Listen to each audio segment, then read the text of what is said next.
मेरे प्यारे और लाड दुलारे बच्चों, आज मैं अंग्रेजी विषय में टेंस के अगले क्रम में आपके लिए लेकर आया हूँ प्रेजेंट कंटिन्यूअस टेंस। मैं आपको बता दूं कि आज मैं इसमें आपको कुछ खास बताने वाला हूँ, इसलिए वीडियो पूरी अंत तक जरूर देखें। हम आज बात करेंगे प्रेजेंट कंटिन्यूअस टेंस। जैसा कि हमें मालूम पड़ रहा है कंटिन्यूअस कंटिन्यूअस से शब्द हमारा तात्पर्य है कि कोई कार्य हमारा लगातार जारी रहता है। ठीक है, तो प्रेजेंट कंटिन्यूअस टेंस में मैं आपको सबसे पहले ये बताऊंगा कि कार्य का वर्तमान में जारी रहना इसमें पाया जाता है कि कार्य हमारा चल रहा है, कार्य समाप्त नहीं हुआ है। इसके अलावा जब हम पहचान करते हैं छोटे स्तर के बच्चे, तो वाक्य को पहचानेंगे कैसे? तो पहचानने के लिए जो हमारी क्रिया होती है, क्रिया के साथ में वाक्य के अंत में रहा है, रही है, रहे हैं या हुआ है, हुई है आदि शब्द आते हैं। जैसे कि मैं आपको बता रहा हूँ, राम आगरा जा रहा है, ये उसका जाने का काम चल रहा है। बच्चे किताब पढ़ रही हैं, बच्चों का किताब पढ़ने का काम चल रहा है। इनको देखते हैं कि यहाँ पर he से it और एक वचन कर्ता के साथ सब्जेक्ट जो हमारे होते हैं, यानी he से it और सिंगुलर यानी एक वचन सब्जेक्ट के साथ हम इसमें हेल्पिंग वर्ब इज का प्रयोग करते हैं।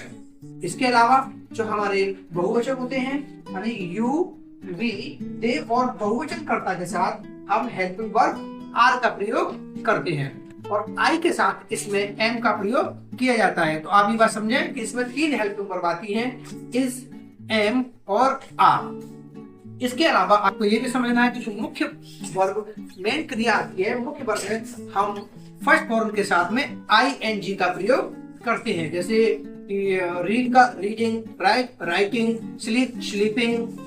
तो जो मेन वर्ब आएगी उसके साथ में आईएनजी का प्रयोग किया जाता है।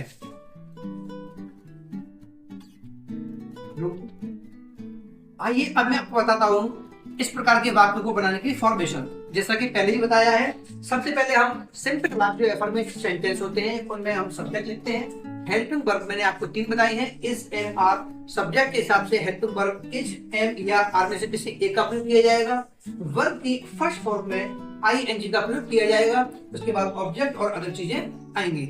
आइए हम वाक्य बनाते हैं। रमेश किताब पढ़ रहा है। देखिए यहाँ पर सब्जेक्ट हमारा क्या है? रमेश। तो हमने वाक्य बनाया रमेश, सब्जेक्ट लिखा हमने रमेश। अब हेल्पिंग वर्ब रमेश सिंगुलर हमारा सब्जेक्ट है, तो सिंगुलर सब्जेक्ट के हिसाब से हम इसका प्रयोग करेंगे। तो रमेश इज, अब मेन वर्ब क्या है इसमें? पढ़ना। तो मेन वर्ब के साथ में आईएनजी का प्रयोग करेंगे पढ़ने के लिए, रीड। आईएनजी लगाएंगे। Ramesh is reading a book. ये हमारा सेंटेंस बन गया, Ramesh is reading a book. इसी प्रकार से हम आगे बढ़ते हैं। अगर हमारा सेंटेंस नेगेटिव होता है, तो जैसा कि हमेशा बताया है, नेगेटिव सेंटेंस में हम मेन वर्ब से पहले ही नॉट का प्रयोग करते हैं। तो हमारा वाक्य क्या बन जाएगा अगर नॉट आएगा तो? Ramesh is not reading a book. Ramesh एक किताब नहीं पढ़ रहा है। Ramesh is not reading a book. मैं घर नहीं जा रहा हूं, तो आई के साथ क्या लाएंगे? एम। I am not going to home. बच्चे शोर नहीं मचा रहे हैं। The children are not making a noise. यानी चिल्ड्रन बहुवचन होगा हमारा, और बहुवचन के लिए हम क्या लगाएंगे? आर का प्रयोग करेंगे। अब हम इंटरोगेटिव सेंटेंस की तरफ बढ़ते हैं।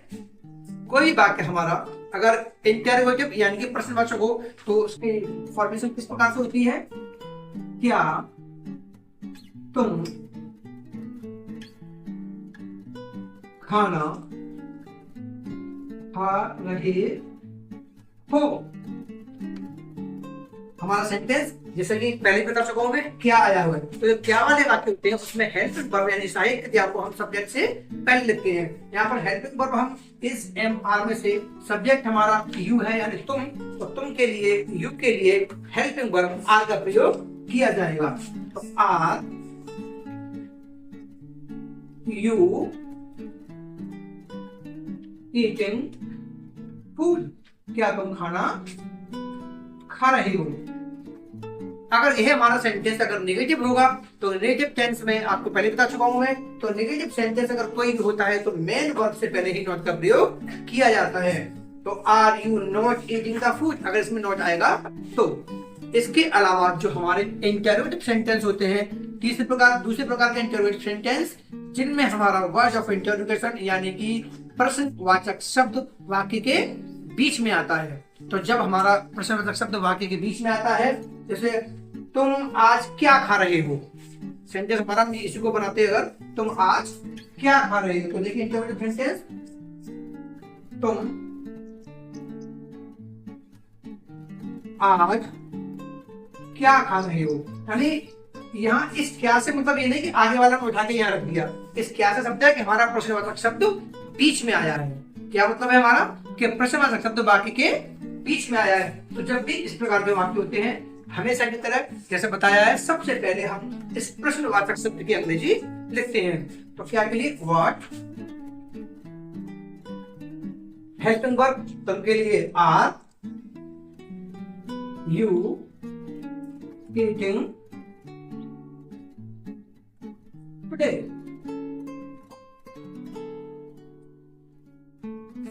तुम आज क्या खा रहे हो, तो हमारा सब्जेक्ट हुआ यू, यू के लिए हेल्पिंग वर्ब आर और इंटरोगेटिव वर्ड हमारा क्या, उसके मीनिंग पहले लिख के हमने मेन वर्ब के साथ में आईएनजी का प्रयोग किया और अदर चीजें टुडे आ गया, हमारा वाक्य बन गया what are you eating today.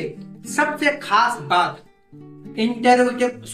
Continuous tense की सबसे खास बात क्या है, मैं आपको ये बता रहा हूँ कि हमारे पास कुछ वर्ब होती हैं जिनको हम स्टैटिक वर्ब्स कहते हैं, यानी वो वर्ब हमारी केवल एक स्थिति को दर्शाती हैं, वो हमारे एक्शंस को नहीं दर्शाती हैं। वो वर्ब है, देखिए मैं आपको उस वर्ब लिख के बता रहा हूँ, जैसे see, here, hope, hate, forgive, know. इसके अलावा और भी स्टैटिक वर्ब हो सकती हैं। इन वर्ब्स के साथ में आईएनजी का प्रयोग हम नहीं करते हैं, ध्यान दीजिए, ये सिर्फ ये वर्ब्स स्थिति को दर्शाती हैं, इन वर्ब के साथ में हम आईएनजी का प्रयोग नहीं करते हैं। See, here, hope, forgive, know. Want भी है इसके साथ में, वांट, यानी इससे हमारी केवल एक स्थिति क्लियर होती है कि हम हमारी स्थिति क्या है, इससे एक्शंस क्लियर नहीं होते। इंग्लिश ग्रामर से रिलेटेड वीडियोस पाने के लिए मेरे चैनल को लाइक और सब्सक्राइब जरूर करें।